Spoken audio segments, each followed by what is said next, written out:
Food കൺട്രോളും ഫാസ്റ്റിങ്ങും നാച്ചുറോപ്പത്തി ട്രീറ്റ്മെന്റ്സും ഒക്കെ വെച്ചിട്ട് ഇത്രയധികം വ്യത്യാസങ്ങൾ വരുന്നുള്ളതൊന്നും എന്നെ പോലെ പലർക്കും അറിയാത്തൊരു കാര്യമാണ്. ചെയ്തുകൊണ്ടാണല്ലോ എനിക്ക് ഇത്രയും റിസൾട്ട് വന്നത്. ഞാൻ സിവിയർ ആവാൻ തുടങ്ങിയപ്പോഴാണ് ഞാൻ ഒരു ഗൈനക്കിനെ കണ്ടത്. എനിക്ക് വർക്കിന് പോകാൻ പറ്റുന്നില്ല, റെഗുലറായിട്ട് എനിക്ക് ഒന്നും ചെയ്യാൻ പറ്റില്ല. കുറച്ച് ടീഡിയസ് വർക്ക് ചെയ്യുമ്പോൾ നല്ല പെയിൻ വരും. അപ്പൊ ലിവർ ഉണ്ടായിരുന്നു, പിന്നെ ഗോൾ ബ്ലാഡർ ഡിസ്റ്റൻഡ് ആയിരുന്നു, പിന്നെ ഓവറിയിൽ സിസ്റ്റ് സ്റ്റാർട്ട് ചെയ്യുന്ന ഒരു പ്രോബ്ലം ഉണ്ടായിരുന്നു. റൈറ്റ് ഓവറിയിൽ സിസ്റ്റ് സ്റ്റാർട്ട് ചെയ്യുന്നുണ്ടായിരുന്നു. പിന്നെ യൂട്രസിന്റെ പ്രോബ്ലം ഉണ്ടായിരുന്നു. യൂട്രസിന് wall thickness, only physically but also mentally നല്ല ചേഞ്ച് ഉണ്ടായി. ഞാനും 3 നേരം 5 നേരമൊക്കെ കഴിക്കുമായിരുന്നു. ഞാൻ വളരെ കെയർലെസ് ആയിട്ട് കഴിക്കുമായിരുന്നു.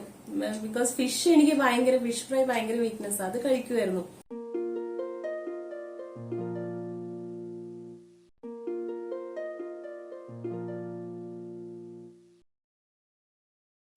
ഞാൻ താമസിക്കുന്നത് തൃപ്പൂണിത്തുറയാണ്.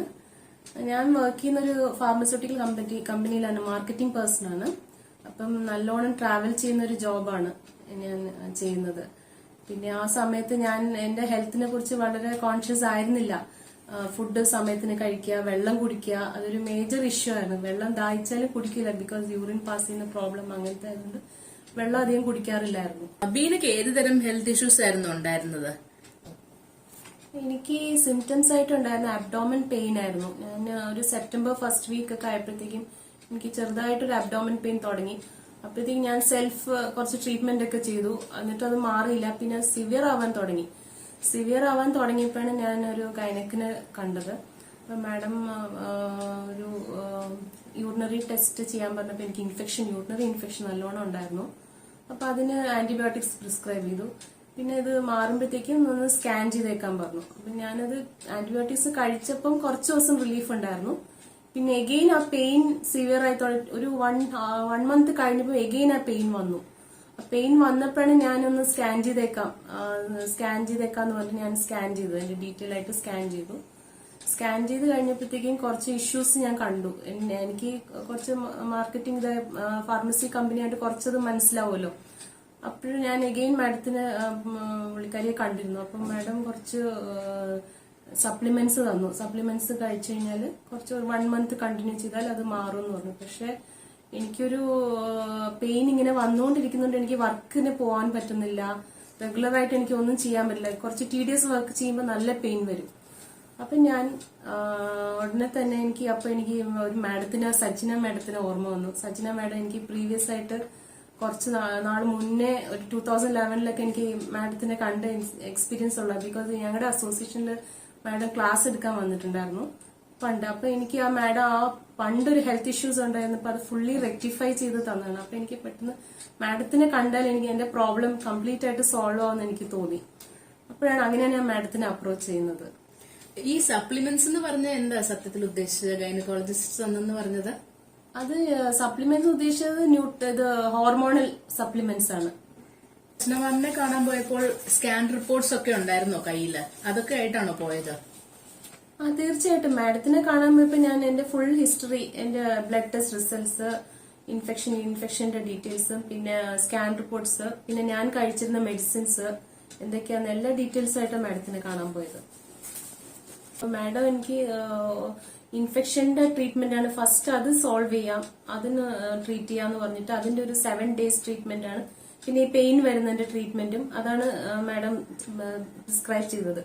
1 വീക്ക് ഞാൻ 1 വീക്ക് കഴിഞ്ഞിട്ട് ഞാൻ അഗെയിൻ ടെസ്റ്റ് ചെയ്തു. അപ്പൊ എനിക്ക് അതിശയം എന്ന് പറയട്ടെ, എന്റെ പെയിൻ കുറഞ്ഞു, എന്റെ ഇൻഫെക്ഷൻ പസിൽസ് വളരെയധികം ഡ്രാസ്റ്റിക് ചേഞ്ചാ വന്നത്. അപ്പൊ ആ റിസൾട്ട്സ് മാഡത്തിനെ കാണിച്ചു. മാഡം അടുത്ത എനിക്ക് അതിന്റെ പിന്നെ സ്കാൻ റിപ്പോർട്ട്സിൽ കുറെ അധികം പ്രോബ്ലംസ് ഉണ്ടായിരുന്നു, ന്യൂമറസ് പ്രോബ്ലംസ് ഉണ്ടായിരുന്നു. 4-5 പ്രോബ്ലംസ് ഉണ്ടായിരുന്നു. അപ്പൊ അതിന്റെ ട്രീറ്റ്മെന്റ് ചെയ്തിട്ടില്ലായിരുന്നു. അപ്പൊ അതിന്റെ ട്രീറ്റ്മെന്റ് മാഡം ഒരു 15 days ട്രീറ്റ്മെന്റ് ചെയ്തു. അതിലായിരുന്നു എനിക്ക് സ്കാൻ ഇഷ്യൂസിൽ പ്രോബ്ലം ഉണ്ടായിരുന്നു. എന്റെ ലിവറിന് ഫാറ്റി ലിവർ ഉണ്ടായിരുന്നു, മൾട്ടിപ്പിൾ ഇഷ്യൂസ് ആയിരുന്നു. ഫാറ്റി ലിവർ ഉണ്ടായിരുന്നു, പിന്നെ ഗോൾ ബ്ലാഡർ ഡിസ്റ്റൻഡ് ആയിരുന്നു, പിന്നെ ഓവറിയിൽ സിസ്റ്റ് സ്റ്റാർട്ട് ചെയ്യുന്ന ഒരു പ്രോബ്ലം ഉണ്ടായിരുന്നു. റൈറ്റ് ഓവറിയിൽ സിസ്റ്റ് സ്റ്റാർട്ട് ചെയ്യുന്നുണ്ടായിരുന്നു. പിന്നെ യൂട്രസിന്റെ പ്രോബ്ലം ഉണ്ടായിരുന്നു, യൂട്രസിന് വാൾ തിക്നെസ് കൂടുതലായിരുന്നു. പിന്നെ എനിക്ക് പ്രോബ്ലം ഉണ്ടായിരുന്ന സിസ്റ്റ് ഉണ്ടായിരുന്നു, സെർവിക്സില് സിസ്റ്റ് ഉണ്ടായിരുന്നു. അപ്പൊ മാഡം തന്നെ സ്കാൻ റിപ്പോർട്ട് കണ്ടപ്പോ തന്നെ മാഡം ഭയങ്കര ഇതായി പോയി. ബിക്കോസ് ന്യൂമറസ് പ്രോബ്ലംസ് ആണ്, എന്ത് ചെയ്യും. എന്നിട്ട് മാഡം അടുത്തൊരു ഒരു 7 days ഡയറ്റ്, അതായത് ഫ്രൂട്ട്സ് ആൻഡ് വെജിറ്റബിൾസ് ഡയറ്റ് അത് ചെയ്യാൻ പറഞ്ഞു. അപ്പൊ ഞാൻ ഞാൻ അത് കറക്റ്റ് ആയിട്ട് ഫോളോ ചെയ്തു. പിന്നെ എക്സസൈസ്, സൂര്യ നമസ്കാരം, അങ്ങനത്തെ കുറച്ച് എക്സസൈസും പിന്നെ diet without food, carbohydrates cut ചെയ്തിട്ടുള്ള ഫുഡ്, അത് കഴിഞ്ഞിട്ട് ഞാൻ അത് ഫോളോ ചെയ്തു. അത് ഫോളോ ചെയ്തിട്ട് മാഡം അഗെയിൻ ഞാൻ സ്കാൻ ചെയ്തു. അപ്പൊ സ്കാൻ ചെയ്തപ്പോ അതിശയാണെന്ന് പറയട്ടെ, സ്കാൻ ചെയ്ത് ഭയങ്കര ഡ്രാസ്റ്റിക് ചെയ്യുന്ന വെച്ചാൽ ഞാൻ വണ്ടടിച്ചു പോയി. ഞാൻ അത്ര ഹാപ്പി, എന്റെ ഫാമിലി മെമ്പേഴ്സ് എല്ലാരും ഹാപ്പി. ബിക്കോസ് ചേഞ്ച് എന്ന് പറഞ്ഞാൽ ചെറിയ ചേഞ്ച് ഇല്ല, ഡ്രാസ്റ്റിക് ചേഞ്ച് ആയിരുന്നു ഉണ്ടായത്. എന്റെ സിസ്റ്റ് പോയി, ഞാൻ നല്ല വെയിറ്റ് കുറഞ്ഞു. പിന്നെ മെന്റലി എനിക്ക് ഒരുപാട് ചേഞ്ച് ഉണ്ടായി, മെന്റലി ഭയങ്കര ഒരു ചേഞ്ച് ഉണ്ടായി. അതാണ് എനിക്ക് ഏറ്റവും എടുത്ത് പറയാനുള്ളത്. Not only physically but also mentally നല്ല ചേഞ്ച് ഉണ്ടായി. നേരത്തെ സ്കാൻ ചെയ്തതിന്റെ റിസൾട്ടിന്റെ കൂടെ ബ്ലഡ് ടെസ്റ്റ് എടുത്തായിരുന്നു. അപ്പൊ ബ്ലഡ് ടെസ്റ്റിന്റെ വ്യത്യാസം കൂടി അറിയാൻ വേണ്ടിയിട്ട് ഞാൻ ബ്ലഡ് ടെസ്റ്റ് എടുത്തു. അപ്പൊ അതില് അതിശയം എന്ന് പറയട്ടെ, കൊളസ്ട്രോൾ ലെവൽ കുറഞ്ഞു. കൊളസ്ട്രോൾ ലെവൽ എനിക്ക് നല്ല ഹൈ കൊളസ്ട്രോൾ ആയിരുന്നു, അത് നല്ലോണം കുറഞ്ഞു.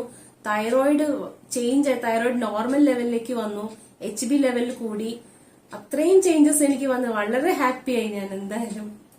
ബീന, സത്യം പറഞ്ഞാൽ ഫുഡ് കൺട്രോളും ഫാസ്റ്റിങ്ങും നാച്ചുറോപ്പത്തി ട്രീറ്റ്മെന്റ്സും ഒക്കെ വെച്ചിട്ട് ഇത്ര അധികം വ്യത്യാസങ്ങൾ വരുന്നുള്ളതൊന്നും എന്നെ പോലെ പലർക്കും അറിയാത്തൊരു കാര്യമാണ്. സച്ചന മാം എങ്ങനെയാണ് ആ കാര്യങ്ങളൊക്കെ ഡീൽ ചെയ്തത്? അത് ഞാൻ പറഞ്ഞല്ലോ, മാഡത്തിനെ കണ്ട സമയം തൊട്ട് മാഡം നെക്സ്റ്റ് ഡേ തൊട്ട് മാഡം രാവിലെ അപ്ഡേറ്റ് ചെയ്യും, എന്ത് കഴിച്ചു, എപ്പോ കഴിച്ചു. അപ്പൊ എനിക്കത് സ്ട്രിക്റ്റ് ആയിട്ട് ഡെയിലി ഫോളോ അപ്സ് ഉണ്ടായിരുന്നു. ഡെയിലി മാഡം രാവിലെ മെസ്സേജ് ഇടും, എക്സസൈസ് ചെയ്തോ, ഡയറ്റ് ചെയ്തോ, എന്താ കഴിച്ചത്. അപ്പൊ ഫ്രൂട്ട്സ്, ഞാൻ ഫസ്റ്റ് യൂറിനറി ഇൻഫെക്ഷന്റെ റിലേറ്റഡ് ആയിട്ട് കുറച്ച് ഹെർബ്സ് എടുത്തായിരുന്നു. അത് ഞാൻ മാഡം എഴുതി തന്ന എല്ലാ ഹെർബ്സും കറക്റ്റ് ആയിട്ട് രാവിലെ ഞാനത് മിക്സിയിൽ അരച്ച് കറക്റ്റ് ആയിട്ട് അത് മോർണിംഗ് കുടിച്ചു. അപ്പൊ മാഡം അത് അപ്ഡേറ്റ് ചെയ്യും, അല്ലെങ്കിൽ മാഡം ക്വസ്റ്റ്യൻ ചെയ്യും എന്ത് കഴിച്ചില്ലേ. അപ്പൊ ഞാൻ പറയും മാഡം ഇത് കഴിച്ചില്ല, അത് കഴിച്ചില്ല. പക്ഷെ ഞാൻ മാക്സിമം എല്ലാം കറക്റ്റ് ആയിട്ട് തന്നെ ഫോളോ ചെയ്തു. ഹെർബ്സ് മാഡം തന്ന ഹെർബ്സ്, പിന്നെ രാവിലത്തെ ജ്യൂസ്, അങ്ങനത്തെ ഒക്കെ ഇടവിട്ട് ജ്യൂസ്. മാഡം ഈവനിങ്ങും മെസ്സേജ് ചെയ്യും, കഴിച്ചോ, എന്താ പെയിൻ ഉണ്ടോ, എല്ലാം കറക്റ്റ് ആയിട്ട് മാഡം ഡെയിലി ഈ 7 ദിവസം ചെയ്ത 7 ദിവസം മാഡം മെസ്സേജ് ചെയ്യുമായിരുന്നു. ഞാൻ ഇൻ കേസ് അങ്ങോട്ട് മെസ്സേജ് മാഡം ചോദിക്കും എന്താ മെസ്സേജ് ചെയ്യാത്ത, എന്താ അപ്ഡേറ്റ് ചെയ്യാത്തതെന്ന് പറഞ്ഞ് ചോദിക്കും. കറക്റ്റ് ആയിട്ട് ഫോളോ അപ്പ് ചെയ്യുമായിരുന്നു. ഞാൻ ബ്ലഡ് ടെസ്റ്റ് നടത്തിയപ്പോ കൊളസ്ട്രോൾ ലെവല് എനിക്ക് നേരത്തെ ടെസ്റ്റ് ചെയ്തതിൽ 226 ആയിരുന്നു. ഇപ്പൊ ഞാൻ രണ്ടാമത് ടെസ്റ്റ് ചെയ്തപ്പോ 159 ആയി. അതിശയാണ്. പിന്നെ തൈറോയിഡിന്റെ കേസ് ആണെങ്കിൽ തൈറോയിഡ് എനിക്ക് 8 ആയിരുന്നു. 8 ആയിരുന്നപ്പോഴാണ് ഞാൻ മെഡിസിൻസ് കഴിക്കണ്ടെന്ന് തീരുമാനിച്ചിട്ട് മെഡിസിൻസ് കഴിക്കാണ്ട് ഈ ട്രീറ്റ്മെന്റ് കഴിഞ്ഞപ്പോ എനിക്ക് 4 ആയി. 8 എന്നുള്ള 4.56 കുറഞ്ഞു. പിന്നെ HB ലെവല് 11 ഒക്കെ ആയിരുന്നത് എനിക്ക് 13 ഹൈ ആയി. അത്രയും ചേഞ്ചസ് വന്നായിരുന്നു എനിക്ക്. പറയുന്നുണ്ടായിരുന്നില്ലേ ഫാസ്റ്റിംഗ് ചെയ്യേണ്ട വന്നിരുന്നു എന്ന്. നമ്മളൊക്കെ 3-4 നേരമൊക്കെ കഴിച്ച് ശീലമുള്ളവരല്ലേ. ഇത് ഇത്ര എളുപ്പമുള്ള കാര്യമാണോ ഈ ഫാസ്റ്റിംഗ് എന്നൊക്കെ പറയുന്നത്? നമ്മളല്ല, ഞാനും 3 നേരം 5 നേരമൊക്കെ കഴിക്കുമായിരുന്നു. ഞാൻ വളരെ കെയർലെസ് ആയിട്ട് കഴിക്കുമായിരുന്നു. ബിക്കോസ് ഫിഷ് ഫ്രൈ ഭയങ്കര വീക്ക്നെസ്, അത് കഴിക്കുമായിരുന്നു. പക്ഷെ അത് ഞാൻ പറഞ്ഞല്ലോ, നമ്മളെ മൈൻഡ് ഒന്ന് സ്ട്രോങ് ആക്കി കഴിഞ്ഞാൽ നമുക്ക് ചെയ്യാൻ പറ്റായികയൊന്നുമില്ല. ആ ചെയ്തുകൊണ്ടാണല്ലോ എനിക്ക് ഇത്രയും റിസൾട്ട് വന്നത്. ഞാൻ കാർബ്സ് ഫുള്ള് ഞാൻ വെജിറ്റബിൾസും ഫ്രൂട്ട്സും മാത്രം മാഡം പറഞ്ഞ പോലെ ഞാൻ പറഞ്ഞ 80% ഞാൻ ഫോളോ ചെയ്തിട്ട് ഇത്രയും ചേഞ്ചസ് വന്നു. അപ്പൊ അത് ചെയ്യാൻ പാടൊന്നുമല്ല, എളുപ്പമാണ്. ചെയ്യാൻ മൈൻഡ് ഉണ്ടായാൽ എളുപ്പം ചെയ്യാൻ പറ്റും. ബീന, അപ്പം ഈ ഡോക്ടർ സച്ചനയുടെ നാച്ചുറോപ്പത്തി ട്രീറ്റ്മെന്റിന്റെ ഒപ്പം വേറെ എന്തെങ്കിലും സപ്ലിമെന്റ്സോ ക്യാപ്സ്യൂൾസോ അങ്ങനെ എന്തെങ്കിലും ചെയ്തിരുന്നോ? ഇല്ല, ഒന്നുമില്ല. ഞാനെല്ലാം സ്റ്റോപ്പ് ചെയ്തായിരുന്നു. മാഡത്തിന്റെ ട്രീറ്റ്മെന്റ് സ്റ്റാർട്ട് ചെയ്തപ്പോ തന്നെ ഞാൻ കഴിച്ചോണ്ടെന്ന് വെച്ചാൽ തൈറോയിഡിന്റെ മാഡം നേരത്തെ പറഞ്ഞിരുന്നല്ലോ, എനിക്ക് കഴിക്കാൻ പോയി ഞാൻ കഴിച്ചില്ല. ഒരു സപ്ലിമെന്റ്സ് ഒന്നുമില്ല. മാഡത്തിന്റെ ട്രീറ്റ്മെന്റ് മാത്രം ചെയ്ത. പിന്നെ മാഡത്തിന്റെ ട്രീറ്റ്മെന്റിൽ വാട്ടർ ട്രീറ്റ്മെന്റ് ഉണ്ടായിരുന്നു, പിന്നെ യോഗ ട്രീറ്റ്മെന്റ് ഉണ്ടായിരുന്നു, പിന്നെ ചെറിയ എക്സസൈസ്, അങ്ങനത്തെ കാര്യങ്ങളൊക്കെയാണ് ചെയ്തുകൊണ്ടിരുന്നത്. ബീന, അപ്പൊ ഈ ഡോക്ടർ സച്ചിന വിമൻ സ്പെഷ്യലിസ്റ്റ് പോലെയാണോ? എന്റെ ഫാമിലിയില് ഫാദറ്, ബ്രദറ്, പിന്നെ എന്റെ ഹസ്ബൻഡ്, എന്റെ മോൻ എല്ലാം മാഡത്തിന്റെ ട്രീറ്റ്മെന്റിൽ ചെയ്തിട്ടുള്ള ആൾക്കാരാണ്. Because they are proved it. അവരെല്ലാരും പ്രൂവ് ചെയ്താണ്. അപ്പോൾ ഫുഡും യോഗയും കൊണ്ട് ഇത്ര അധികം വ്യത്യാസങ്ങൾ വരുന്നുണ്ടല്ലേ? പിന്നെ തീർച്ചയായിട്ടും ഫുഡും എന്ന് പറഞ്ഞാൽ നമുക്കൊരു മനസ്സുണ്ടാവണം. നമ്മുടെ ഹെൽത്ത് ആണ്, നമ്മൾ ഹെൽത്തിനെ കുറിച്ച് കോൺഷ്യസ് ആയിരിക്കണം. അപ്പൊ നമ്മളത് മാഡത്തിന്റെ ഡയറ്റ് ഫുള്ളി മാഡം പറഞ്ഞ പോലെ തന്നെ എനിക്കൊരു 100% ചെയ്യാൻ പറ്റിയില്ല എന്ന് ഉറപ്പാണ്. 80% എനിക്ക് ഫോളോ ചെയ്യാൻ പറ്റി. ബിക്കോസ് ഞാൻ ജോയിന്റ് ഫാമിലി ആയിട്ട് താമസിക്കുന്നതാണ്. എല്ലാവരുടെയും കാര്യം കൂടി നോക്കണമല്ലോ. നമ്മുടെ ഫുഡ് മാത്രം. എന്നിട്ടും ഞാൻ 80% ഫോളോ ചെയ്തിട്ടും ഇത്രയും ഡ്രാസ്റ്റിക് ചേഞ്ചസ് വന്നു. പിന്നെ എക്സസൈസ് ആണെങ്കിലും നമുക്കൊരു മൈൻഡ് വേണം, അത് ചെയ്യാനുള്ള ഒരു മൈൻഡ്, നമ്മുടെ ഹെൽത്ത് ബോഡി അത് ചെയ്തു കഴിഞ്ഞാൽ തീർച്ചയായിട്ടും ചെയ്യാൻ പറ്റും.